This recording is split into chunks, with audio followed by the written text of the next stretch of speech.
बिस्मिल्लाहिर्रहमानिर्रहीम। आज का जो हमारा टॉपिक है वो है असिम्प्टोटिक नोटेशंस। ये topic design and analysis of algorithm के अंदर बहुत ज़्यादा इम्पोर्टेंट है और जब भी थ्योरी के कोई क्वेश्चंस दिए जाते हैं पेपर के अंदर तो लाजमी तौर पे कुछ हिस्सा जो है वो इस टॉपिक में से शामिल किया जाता है।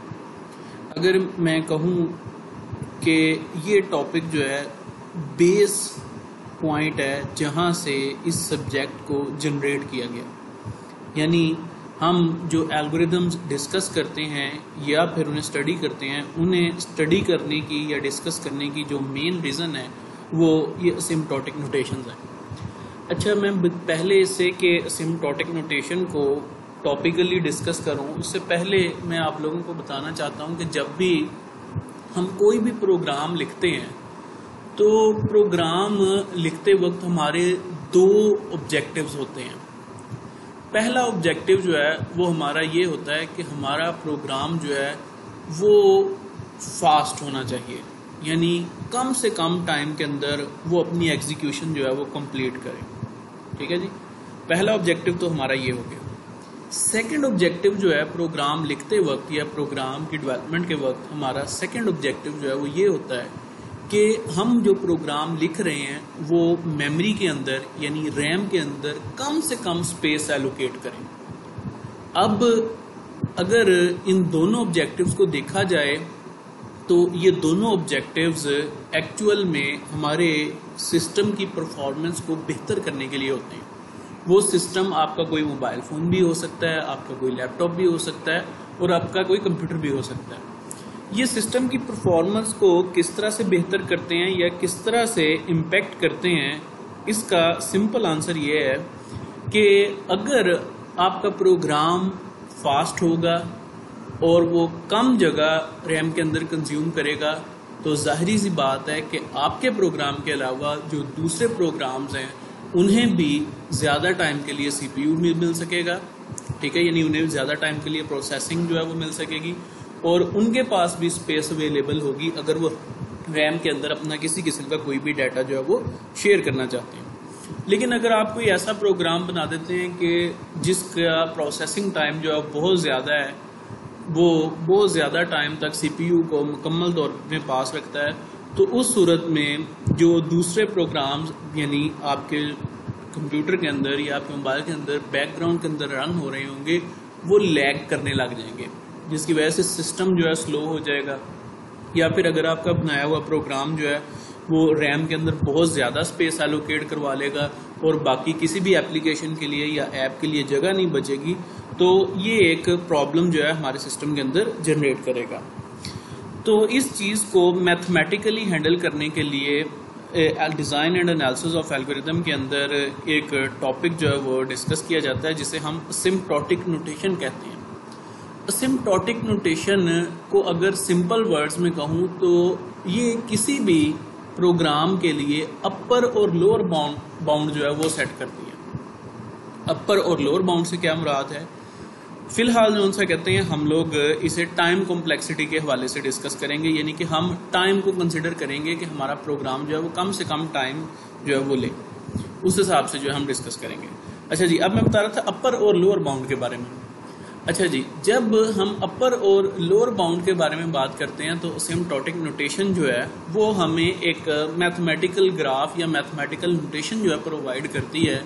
वो मैथमेटिकल नोटेशन या मैथमेटिकल ग्राफ जो है किस चीज़ को रिप्रेजेंट कर रहा होता है, वो मैथमेटिकल नोटेशन या मैथमेटिकल ग्राफ जो है वो इस चीज़ को रिप्रेजेंट कर रहा होता है कि आपका दिया हुआ प्रोग्राम जो है वो मैक्सिमम जो है वो कितना टाइम ले सकता है या वो मिनिमम टाइम कितना ले सकता है। यानी इसमें जो नंबर ऑफ इनपुट्स हैं अगर हम इंक्रीज करते जाएं तो प्रोग्राम जो है वो अपनी एग्जीक्यूशन कंप्लीट करने में कितना टाइम लेगा, इसे हम अपर बाउंड कह देते हैं। और कम से कम टाइम जो है वो कितना ले सकता है उसे हम लोअर बाउंड कर देते हैं। अच्छा, ये मेरे पास एक ग्राफ है, आपने इस ग्राफ को जो है बड़े ध्यान से समझना है। अगर आप इस ग्राफ को समझ कर लेते हैं, अंडरस्टैंड कर लेते हैं तो काफ़ी ज़्यादा जो है वो हमारा टॉपिक जो है वो आसान हो जाएगा। अच्छा जी, इस ग्राफ को मैं थोड़ा सा जो है वो जूम कर लेता हूँ। ताकि आप लोगों को समझने में आसानी हो। अच्छा, ये ग्राफ जो है ना इंतहाई सादा सा है। सबसे पहले तो जी देखना है कि ये हमारे पास एफ एन फंक्शन, अब एफ एन जो है वो किस चीज़ को रिप्रेजेंट करता है। ये मैथमेटिकल फॉर्म है आपके किसी भी एल्गोरिदम को या प्रोग्राम को रिप्रेजेंट करने के लिए, ठीक है जी, कि जी वो एक्सपोनेंशियली कितना टाइम जो है वो कंज्यूम करेगा। ये टाइम जो सा कहते हैं ऊपर से इस साइड को जो सा कहते हैं इंक्रीज करता जा रहा है। अब यहाँ पर जो n है ये नंबर ऑफ इनपुट्स को रिप्रेजेंट कर रहा है, यानी कि जितनी आप नंबर ऑफ इनपुट्स बढ़ाते जाएंगे जाहिर सी बात है कि उतना ज्यादा से ज्यादा टाइम जो है वो कंज्यूम करेगा प्रोग्राम अपनी आउटपुट को जनरेट करने के लिए या फिर अपने फाइनल रिजल्ट्स को जनरेट करने के लिए। अच्छा, आप देख सकते हैं कि ये इस ग्राफ के अंदर आपको 3 स्लोप्स जो है वो दिखाई गई हैं। जो हमारे पास ये ऊपर वाली स्लोप है जो येलो कलर के अंदर मौजूद है, इसे हम अपर बाउंड कहते हैं, ठीक है जी। उसके बाद ये हमारे पास जो सबसे नीचे आसमानी रंग की स्लोप मौजूद है, ठीक है, इसे हम लोअर बाउंड कहते हैं। और ये दरमियान में हमारे पास एक लाइन मौजूद है जिसे हम एफ एन यानी कि फंक्शन कहते हैं। किसी भी प्रोग्राम को जब हम डेवलप करते हैं तो प्रोग्राम को डेवलप करने के बाद हमारे पास जो लाइन जनरेट होती है उसे हम एफ एन से रिप्रेजेंट करते हैं। अब इस एल्गोरिदम के अंदर जो आपको बताने का मकसद है वो ये है कि हमारे पास अपर बाउंड भी मौजूद है और लोअर बाउंड भी मौजूद है। ये ग्राफ किस चीज को रिप्रेजेंट कर रहा है? ये ग्राफ इस चीज को रिप्रेजेंट कर रहा है कि हमारे पास एक एल्गोरिदम था, ठीक है, उसका फंक्शन है एफ एन, और वो ग्राफ के ऊपर कुछ इस तरह से स्लोप शो कर रहा है, यानी जिस तरह उसकी नंबर ऑफ इनपुट्स बढ़ती जा रही हैं उसका टाइम जो है वो इंक्रीज करता जा रहा है आउटपुट जनरेट करने का।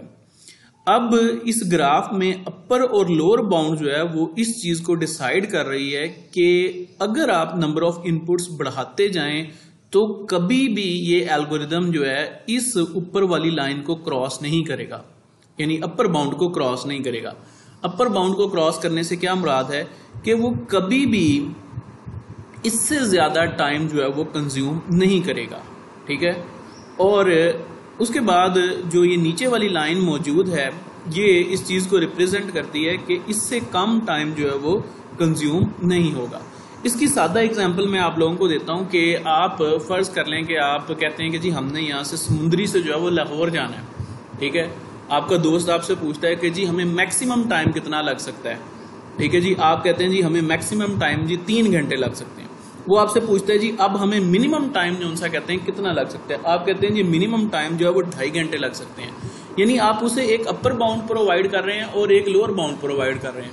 अपर बाउंड प्रोवाइड करने का मकसद क्या है कि आप उसे बताना चाहते हैं कि हम चाहे जितना मर्जी जो सा कहते हैं रिलैक्स होकर चले जाएं या जिस तरह मर्जी स्टे करके चले जाएं, हमें कभी भी 3 घंटे से ज्यादा टाइम नहीं लगेगा, ठीक है जी। ये अपर बाउंड का मकसद होता है।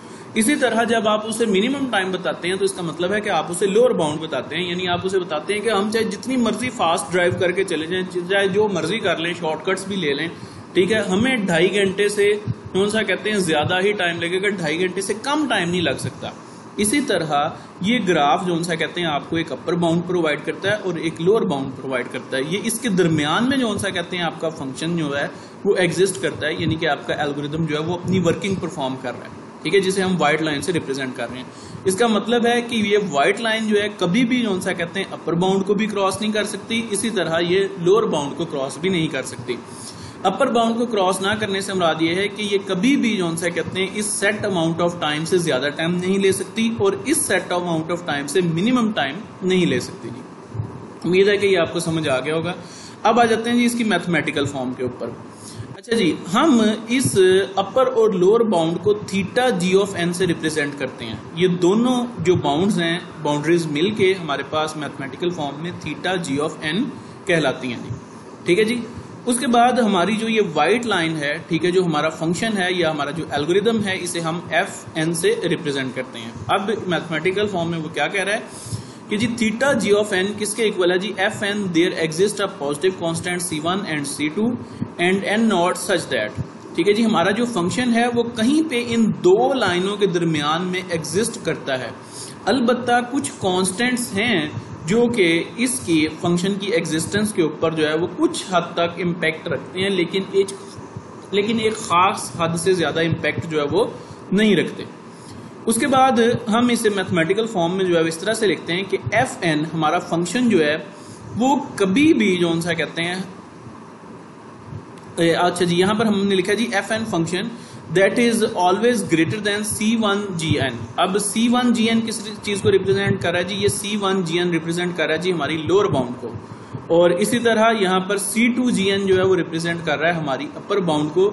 इस इक्वेशन के अंदर हम कह रहे हैं कि हमारा फंक्शन कभी भी C2GN से बड़ा नहीं हो सकता और C1GN से छोटा नहीं हो सकता।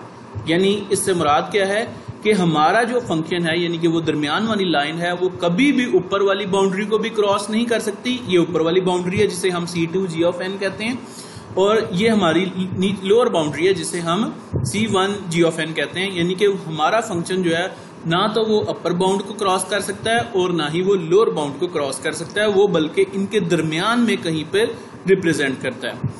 और यहाँ पे n greater than equal to n not जो सा कहते हैं रिप्रेजेंट करता है कि आप कितनी इनपुट्स जो है वो प्रोवाइड करते हैं। ठीक है, उसने इनपुट्स की आपको प्रोवाइड एक लिमिट तो दे दी है कि जी आप इतनी इनपुट्स जो है वो प्रोवाइड कर सकते हैं, लेकिन आप एग्जैक्टली जिस टाइम फंक्शन को ड्रॉ कर रहे हैं उस टाइम कितनी इनपुट्स प्रोवाइड करते हैं उसे हमेशा n नॉट से रिप्रेजेंट किया जाता है जी। उम्मीद है कि ये पॉइंट आप लोग समझ गए होंगे। अच्छा जी, उसके बाद नेक्स्ट वो कह रहा है this is written as F N belongs to theta G of N. वो कह रहा है कि जी क्या मतलब कि एफ एन कहीं पे एग्जिस्ट करता है थीटा जी ऑफ एन के अंदर। बिल्कुल जी, एफ एन जो है वो एग्जिस्ट करता है थीटा जी ऑफ एन के अंदर। थीटा जी ऑफ एन क्या है जी, हमारे पास अपर बाउंड और लोअर बाउंड, और एफ एन जो है वो इसके दरमियान में कहीं पे एग्जिस्ट करता है। That is F N and G are N are asymptotically equivalent. अगर जो सा कहते हैं एफ एन जी एन के दरमियान में कहीं पर एग्जिस्ट करता है तो हम कह सकते हैं कि ये दोनों सिम्प्टोटिकली इक्विवेलेंट है। This means that they have essential the same growth rate for the large n। Same growth rate से क्या मुराद है, आप यहाँ पर ग्राफ में देख सकते हैं कि जिस तरह जो सा कहते हैं एफ एन इंक्रीज कर रहा है, ठीक है, इसी तरह हमारे पास जी एन जो है वो भी इंक्रीज कर रहा है। जी एन की अपर बाउंड और लोअर बाउंड दोनों उसके साथ साथ इंक्रीज कर रही हैं। इसी वजह से हम कहते हैं जी इनकी सेम ग्रोथ रेट है। जिस तरह नंबर ऑफ एन जो है वो इंक्रीजेज होते जाएंगे उस हिसाब से जो है वो इनकी ग्रोथ रेट जो है वो इंक्रीज होती जाएगी। नेक्स्ट है जी हमारे पास ये एसिम्प्टोटिक नोटेशंस हैं कुछ गिवन। इसमें से आपसे जी टाइम कॉम्प्लेक्सिटी पूछी जा सकती है कि जी आपने टाइम कॉम्प्लेक्सिटी कैलकुलेट करनी है, तो उसका एक सिंपल रूल है। सबसे पहले आपने इक्वेशन जो है उसे सिंप्लीफाई करना है। ठीक है जी, फॉर एग्जांपल सिंप्लीफाई करने से मुराद क्या है कि ये है हमारे पास इक्वेशन जो है सिंपल फॉर्म में है, ये भी हमारे पास सिंपल फॉर्म में मौजूद है। इसके अलावा ये वाली इक्वेशन जो सी हमारे पास सिंपल फॉर्म में नहीं है, ये n जो सा कहते हैं अंदर मल्टीप्लाई हो जाएगा, n स्क्वायर आ जाएगा -3n, तो ये हमारे पास सिंपल फॉर्म बन जाएगी। जब हमारे पास कोई भी इक्वेशन सिंपल फॉर्म में आ जाए तो इसमें से वो नंबर जिसकी पावर सबसे ज्यादा है वो आपके उस एल्गोरिथम की टाइम कॉम्प्लेक्सिटी कहलाती है जी। फॉर एग्जाम्पल यहाँ पर हमारे पास इक्वेशन है जी 4n स्क्वायर। अब यहाँ पर तो सिर्फ नंबर ही एक मौजूद है, तो इसकी टाइम कॉम्प्लेक्सिटी क्या होगी जी, इसकी टाइम कॉम्प्लेक्सिटी होगी n स्क्वायर। उसके बाद यहाँ पर आ जाता है जी 8n square plus 2n minus 3n। अब यहाँ पर जो मैक्सिमम नंबर है वो है जी 8n स्क्वायर, तो इसकी टाइम कॉम्प्लेक्सिटी क्या होगी, इसकी n स्क्वायर होगी। इसी तरह यहाँ पर भी हमारे पास मल्टीपल जो सा कहते हैं काफी ज्यादा नंबर्स हैं, तो इसमें की टाइम कॉम्प्लेक्सिटी क्या होगी, n स्क्वायर। आपने जो भी इक्वेशन देखनी है उसमें से जो मोस्ट डोमिनेंट नंबर होगा वो टाइम कॉम्प्लेक्सिटी के तौर पे कंसिडर कर लिया जाता है, बाकी सबको कांस्टेंट्स जो है वो कंसिडर कर लिया जाता है जी। ठीक है जी, या बाकी सबको इग्नोर कर दिया जाता है, या कांस्टेंट्स कंसिडर कर लिया जाता है या फिर इग्नोर कर दिया जाता है। कंसिडर द फंक्शन, उसके बाद ये हमारे पास फंक्शन है जी। उसके बाद फंक्शन के आगे उसने ये इक्वेशन लिखी हुई है, over informal rule of keeping the largest term and ignoring the constant suggest that. आप देखें वो इसके अंदर बता रहा है कि आपने किस तरह से टाइम कॉम्प्लेक्सिटी कैलकुलेट करनी है, कि आपने जो लार्जेस्ट टर्म है उसे जो सा कहते हैं कंसिडर करना है एज अ टाइम कॉम्प्लेक्सिटी, जबकि बाकी जितनी भी टर्म्स हैं उन सबको इग्नोर कर देना है। अब यहाँ पे क्या था, हमारे पास फंक्शन था 8n square plus 2n minus 3। इसमें से जो लार्जेस्ट टर्म थी 8n स्क्वायर, उसने इसे टाइम कॉम्प्लेक्सिटी के तौर पे कंसिडर किया। इसके अंदर जो कांस्टेंट मौजूद थे वो सारे के सारे उसने इग्नोर कर दिए। ठीक है जी, इस तरह से आप किसी भी इक्वेशन की जो है वो टाइम कॉम्प्लेक्सिटी जो है वो कैलकुलेट कर सकते हैं जी। We need to show that two things that fn is equal to 8n square plus 2n minus 3n। अच्छा जी, जब आप किसी भी जो सा कहते हैं इक्वेशन की टाइम कॉम्प्लेक्सिटी कैलकुलेट करते हैं तो उसकी लोअर बाउंड और अपर बाउंड दोनों जो सा कहते हैं यहाँ पर सेम होती हैं जी। ठीक है, मैथमेटिकल फॉर्म में जो सा कहते हैं सेम होती है, अलबत्ता जो कॉन्स्टेंट्स होते हैं वो ही डिसाइड करते हैं कि जी कौन सी अपर बाउंड है और कौन सी लोअर बाउंड है। अच्छा जी, जब आपको लोअर बाउंड कैलकुलेट करने के लिए कहा जा रहा है या अपर बाउंड कैलकुलेट करने के लिए कहा जा रहा है, तो आप देखें इस इक्वेशन के अंदर हमारे पास डोमिनेटिंग टर्म जो सी है वो हमारे पास एन स्क्वायर है, तो हमारी लोअर बाउंड जो है वो भी एन स्क्वायर होगी। इसी तरह हमारी जो सा कहते हैं अपर बाउंड जो है वो भी एन स्क्वायर होगी। लोअर बाउंड एन स्क्वायर से क्या मुराद है कि g grows asymptotically at least as fast as n square, कि हमारी जो लोअर बाउंड है यानी कि जो निचली लाइन है वो कम से कम जो सा कहते हैं एन स्क्वायर की स्पीड के साथ जो है वो ग्रो करेगी। और अपर बाउंड क्या है, grows no faster asymptotically than n square, यानी कि हमारी जो एन स्क्वायर है यानी ऊपर वाली जो सा कहते हैं जो लाइन है या ऊपर वाली जो टर्म है वो कभी भी एन स्क्वायर से जो सा कहते हैं फास्ट ग्रो नहीं कर सकते।